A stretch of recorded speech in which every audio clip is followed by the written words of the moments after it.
அக்கா வணக்கம்க்கா. வணக்கம்ண்ணா.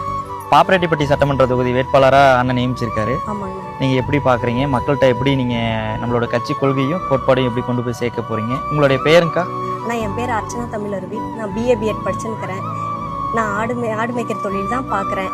நான் எப்படி மக்கள்கிட்ட இதை எடுத்துகிட்டு போய் சேர்த்துவேன்னா, என்னால் முடிஞ்ச வரையும், நான் தற்சார்பு பொருளாதாரம் ஒரு பக்கம் இருந்தாலும் என்னால் முடிஞ்ச வரையும் மக்களுக்கு நல்லது பண்ணணும்னு நான் நினைக்கிறேன். அது அண்ணன் என்ன இந்த தொகுதிக்கு நானா போய் அண்ணன்கிட்ட கேட்கல, நான் என்ன வேலை செய்கிறேன், நான் என்ன களப்பணி செய்கிறேன் அப்படின்றத பார்த்துட்டு அண்ணனா கூப்பிட்டு எனக்கு கொடுத்தது. நான் அதனால அண்ணனுக்கு தான் முதல்ல நன்றி சொல்லணும். எப்போதுமே அந்த நன்றியை நான் மறக்கவே கூடாது. ஆடு மேய்க்கிற பொண்ணுக்கும் இப்படி ஒரு வாய்ப்பை கொடுத்தது நம்ம அண்ணன் செந்தமிழன் சீமன் தான். நல்லது நல்லது, மகிழ்ச்சிங்கக்கா. இப்போ பார்த்தீங்கன்னா உங்களுடைய தொகுதியில் மிகப்பெரிய ஆளுமை திறன் சொல்கிறாங்க. மக்கள்கிட்ட பணத்தை இறைப்பாங்க. எப்படி இதை கையாள போறீங்க? எப்படி மக்கள்கிட்ட வாக்கு சேகரிக்க போறீங்க? அவங்களால பணம் மட்டும்தானே கொடுத்து வாக்கு சேகரிக்க முடியும். ஆனா எங்க நாம் தமிழர் கட்சியில எங்க உறவுகள் எல்லாருமே குருதியை கொடுத்து எங்களுடைய உரிமையை கேட்கறாங்கண்ணா.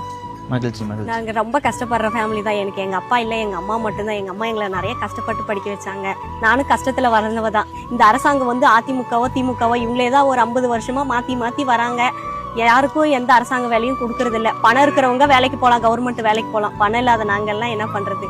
நாங்கள் அதனாலதான் எங்க அண்ணன் சொன்ன வழியில எங்க அண்ணனுடைய காணொலியை பார்த்து தற்சார்பு பொருளாதாரத்தில் இறங்கிட்டேன். இன்னைக்கு நான் எந்த ஒரு கடனுமே இல்லாம நான் சந்தோஷமா இருக்கிறேன்.